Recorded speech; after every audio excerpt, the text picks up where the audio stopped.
तो बच्चों, विज्ञान सब्जेक्ट के बारे में तीसरा पार्ट लेकर आए हैं, जिसमें आज हम स्टडी करने वाले हैं माइक्रोबायोलॉजी के बारे में, यानी कि सूक्ष्म जीवों के बारे में। आज का हमारा पहला सवाल है, हमारे शरीर में हानिकारक सूक्ष्म जीव कैसे प्रवेश करते हैं। आपके पास 4 ऑप्शन दिए गए हैं। श्वास के द्वारा, यानी कि सांस लेने में, पीने के पानी के थ्रू, या फिर खाने के थ्रू। तो हमारे शरीर में जितने भी माइक्रो ऑर्गेनिज्म है वो हो सकता है सांस लेने में हमारे शरीर के अंदर जाए, या फिर खाने में या पीने के में हमारे मुंह के थ्रू हमारे शरीर में प्रवेश करे। तो इस तरह के तीनों ही जो ऑप्शन दिए गए हैं ऊपर के, तीनों ही सही है, यानी कि इसका सही जवाब है डी, यानी उपरोक्त सभी।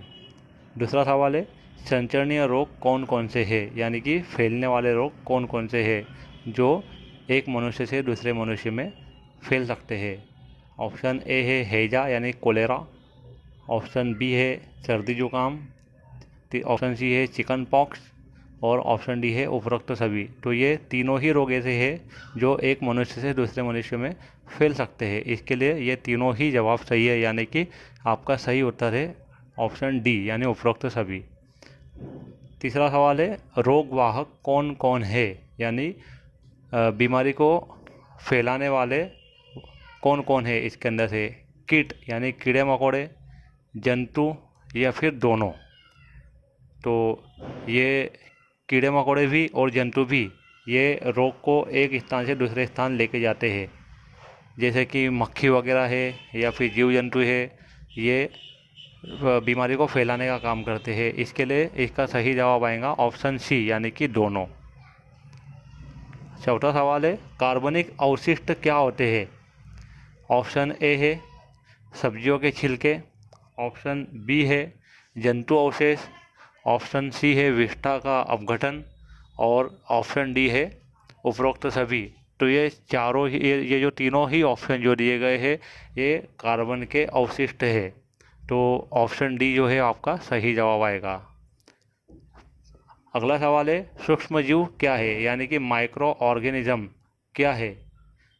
यानी कि बहुत छोटे दिखने वाले जो जीव होते हैं उन्हें माइक्रो ऑर्गेनिज्म बोला जाता है। अब ऑप्शन देख लेते हैं। वे जीव जिन्हें हम यंत्र की सहायता से नहीं देख सकते, यानी यंत्र में भी जो न दिखे, क्या ऐसे जीव माइक्रो ऑर्गेनिज्म कहलाते हैं। तो ये तो बिल्कुल नहीं है। ऑप्शन बी है वे जीव जिन्हें हम आंखों से नहीं देख सकते। तो ये तो सही जवाब है। अब नीचे देख लेते हैं, जिन्हें हम आंखों से देख सकते हैं। तो माइक्रो ऑर्गेनिज्म को हम आंखों से बिल्कुल नहीं देख सकते हैं, तो ये ऑप्शन भी नहीं है। तो इस तरह से हमारा सही जवाब सिर्फ बी बचता है यहाँ पर। इसका सही जवाब बी आएगा। अगला सवाल है, सूक्ष्म जीव को कौन कौन से वर्ग में बांटा गया है, यानी माइक्रो ऑर्गेनिज्म को कौन कौन से वर्गों में बांटा गया है। तो इसके 4 ऑप्शन आपको दिए गए हैं। जीवाणु, कवक, यानी कि बैक्टीरिया, प्रोटोजोआ, शैवाल, यानी कि फंगाई वगैरह, फंगस वगैरह। तो ये तीनों ही जो है आपके सूक्ष्म जीवों के वर्ग है, यानी कि माइक्रो ऑर्गेनिज्म की कैटेगरी है। तो इस तरह से इसका जो सही उत्तर आएगा वो ऑप्शन डी आएगा। विषाणु कौन कौन से होते हैं, विषाणु कौन से होते हैं।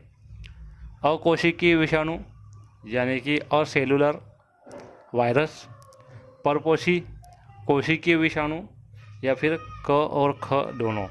तो यानी कि ऑप्शन ए और बी। तो अकोशिकीय विषाणु और परपोषी ये 2 टाइप होती है वायरसेस की। तो आपका जो ऑप्शन डी है ये इसका सही उत्तर है। दही में क्या पाए जाते हैं, दही में क्या पाए जाते हैं। जीवाणु, यानी कि बैक्टीरिया, विषाणु, यानी कि वायरस। ऑप्शन सी शैवाल, यानी कि आपका शैवाल और कवक। तो दही के अंदर बैक्टीरिया पाए जाते हैं। तो ऑप्शन ए आपका सही जवाब है। अगला सवाल है, विषाणु द्वारा कौन कौन से रोग होते हैं। विषाणु द्वारा कौन कौन से रोग होते हैं, यानी कि वायरस के द्वारा। तो जुकाम या खांसी, पोलियो, खसरा, या उपरोक्त सभी। तो ये सभी जो होते हैं रोग ये वायरस के द्वारा होते हैं। इसके लिए ऑप्शन डी आपका सही जवाब है। अगला सवाल है आपका, किस सूक्ष्मजीव द्वारा पोलियो रोग होता है? किस सूक्ष्मजीव द्वारा पोलियो रोग होता है? ऑप्शन ए है आपका जीवाणु यानी कि बैक्टीरिया, ऑप्शन बी है आपका प्रोटोजोआ, ऑप्शन सी आपका वायरस यानी कि विषाणु, और ऑप्शन डी आपका कवक यानी कि फंगस।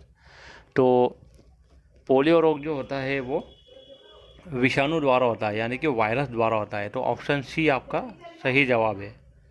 अगला सवाल है आपका, अतिसार और मलेरिया किस सूक्ष्मजीव द्वारा होते हैं?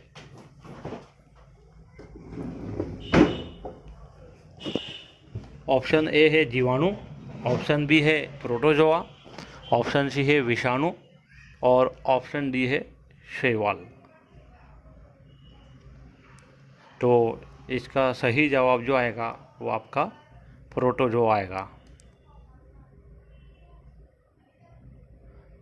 औषधि को क्या कहते हैं? औषधि को क्या कहते हैं यानी जो दवाइयाँ आती है, मेडिसिन, उनको क्या कहते हैं? प्रतिजैविक या एंटीबायोटिक या दोनों? तो एंटीबायोटिक ये इसका इंग्लिश नाम है और प्रतिजैविक ये इसका हिंदी नाम है। तो दोनों एक ही है, इसके लिए इसका सही जवाब है क और ख दोनों। तो ये इसका सही जवाब है। जीवाणु के कौन कौन से प्रकार है? जीवाणु के कौन कौन से प्रकार है यानी कि बैक्टीरिया के कौन कौन से प्रकार है? स्पाइरल यानी कि जीवाणु क्या ये इस शेप में होता है, या क्षणनुमा यानी कि रॉड शेप, इस तरह से रॉड के फॉर्म में, या फिर सर्कुलर इस तरह से गोल गोल, या फिर सभी। तो ये तीनों ही जो है ये जीवाणु के प्रकार है। Spiral bacteria, rod shape bacteria और सर्कुलर बैक्टीरिया। तो इस तरह से ये चारों ही जवाब, ये तीनों ही जवाब आपके सही है यानी कि उपरोक्त सभी, डी आंसर आएगा आपका। हैजा रोग का रोग कारक सूक्ष्मजीव कौन सा है? हैजा रोग जो होता है यानी कि कोलेरा, कोलेरा का रोग कारक यानी कि उसको फैलाने वाला माइक्रो ऑर्गेनिज्म कौन सा है? यानी कि हैजा कोलेरा किसके द्वारा फैलता है?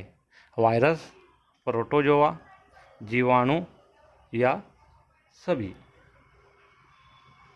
तो इसका जो सही जवाब आएगा वो आपका जीवाणु आएगा यानी कि बैक्टीरिया।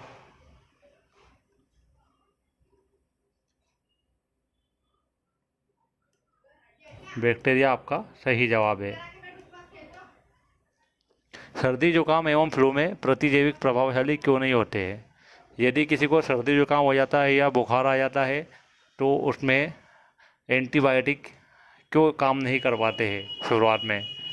ऑप्शन ए है क्योंकि यह रोग विषाणु द्वारा होता है यानी कि वायरस के द्वारा होता है। ऑप्शन बी क्योंकि यह रोग जीवाणु द्वारा यानी कि बैक्टीरिया के द्वारा होता है।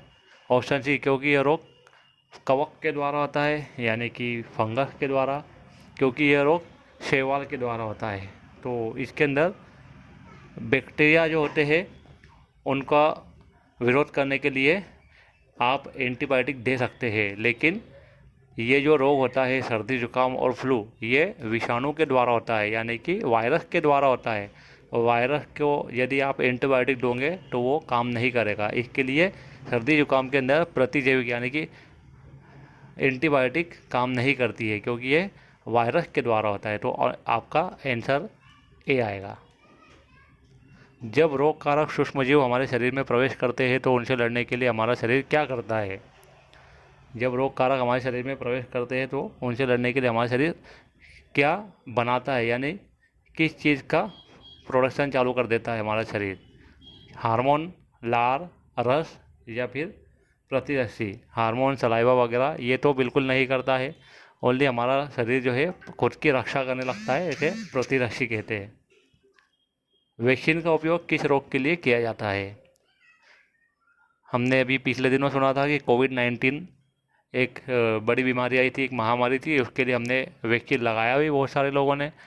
लेकिन इससे पहले बहुत सारी बीमारियाँ आ चुकी है, हैजा, चेचक, हेपेटाइटिस, इन सभी के जो है टीके लगे थे यानी वैक्सीन लगी थी। तो ऑप्शन डी यही इसका सही उत्तर आएगा। चेचक के टीके की खोज किसने की थी? चेचक के टीके की खोज किसने की थी? तो लुई पास्चर ने, एडवर्ड जेनर ने, रॉबर्ट हुक ने या रॉबर्ट ब्राउन ने? तो एडवर्ड जेनर ने चेचक के टीके की खोज की थी। ये इसका सही जवाब है। बच्चों को पोलियो से बचाने के लिए क्या दिया जाता है? पोलियो का ड्रॉप दिया जाता है, या फिर पोलियो का कैप्सूल दिया जाता है, या इंजेक्शन दिया जाता है, या फिर गोली दी जाती है? तो बच्चे ना कैप्सूल ले पाएंगे, ना उसको इंजेक्शन दिया जाता है, ना गोली दी जाती है। बच्चों को पोलियो के 2 बूंद पिलाई जाती है। इस तरह से इसका जवाब है ए, यानी कि पोलियो ड्रॉप। फल सब्जियों का विघटन होने से क्या बनता है? फल और सब्जियां जब खराब हो जाती है तो वो सड़ने लगती है और उनका विघटन थोड़ा होने लगता है, तो उससे क्या बनता है? कचरा नहीं बनता, क्योंकि कचरा तो उसका शुरुआती रूप होता है। खाद बन जाता है। कूड़ा और कचरा तो एक ही बात है लगभग। और गड़े सड़े पदार्थ, ये सभी मिलके आपके काम में नहीं आएगा, लेकिन खाद बनती है। फल सब्जियों का जब विघटन होता है तो इससे खाद बनने लगती है। मलेरिया किस मच्छर से फैलता है? तो मलेरिया कभी भी जो होता है वो मादा एनाफिलीज मच्छर के काटने से फैलता है। मलेरिया कभी भी मादा एनाफिलीज मच्छर से होता है। जीवाणु से फैलने वाला रोग कौन सा है? जीवाणु यानी कि बैक्टीरिया से फैलने वाला रोग कौन सा है? क्षय रोग, खसरा, मलेरिया या फिर डेंगू? इसमें जीवाणु यानी बैक्टीरिया की वजह से जो फैलने वाला रोग है वो होता है क्षय रोग। इससे आपको, अगर किसी को इस जीवाणु से कोई रोग होता है तो उसको टीबी होने का खतरा हो जाता है, यानी ट्यूबरकुलोसिस, जो कि एक घातक बीमारी का रूप ले सकती है। विषैले पदार्थ भोजन को क्या बना देते हैं? विषैले पदार्थ यानी जहरीले पदार्थ भोजन को क्या बनाते थे? गंदा बनाते थे? तो गंदा तो नहीं बनाते। हो सकता है कि आपका खाना दिखने में बहुत अच्छा हो लेकिन वो विषैला हो। असंतुलित भी नहीं बनाते, लेकिन विषाक्त बना देते हैं, जहरीला बना देते हैं। तो इसका सही जवाब आएगा आपका सी। दूध को 70 डिग्री सेंटीग्रेड पर 15 से 30 सेकंड गर्म करके एकाएक ठंडा करना क्या कहलाता है? यानी कि 70 डिग्री तक दूध को अगर गर्म किया जाए और 15 से 30 सेकंड गर्म करने के बाद उसको एकदम से ठंडा कर दिया जाए तो इसको क्या कहा जाता है? तो इसको पाश्चुरीकरण कहा जाता है।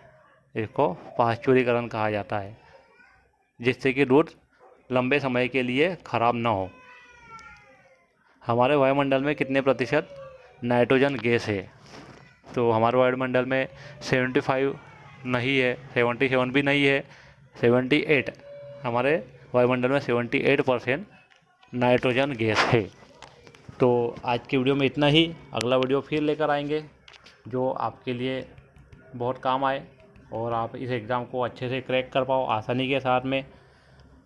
तो आपको अगर वीडियो अच्छा लगा है तो इसे लाइक करें, शेयर करें और हमारे यूट्यूब चैनल को सब्सक्राइब करना ना भूलें। Thank you.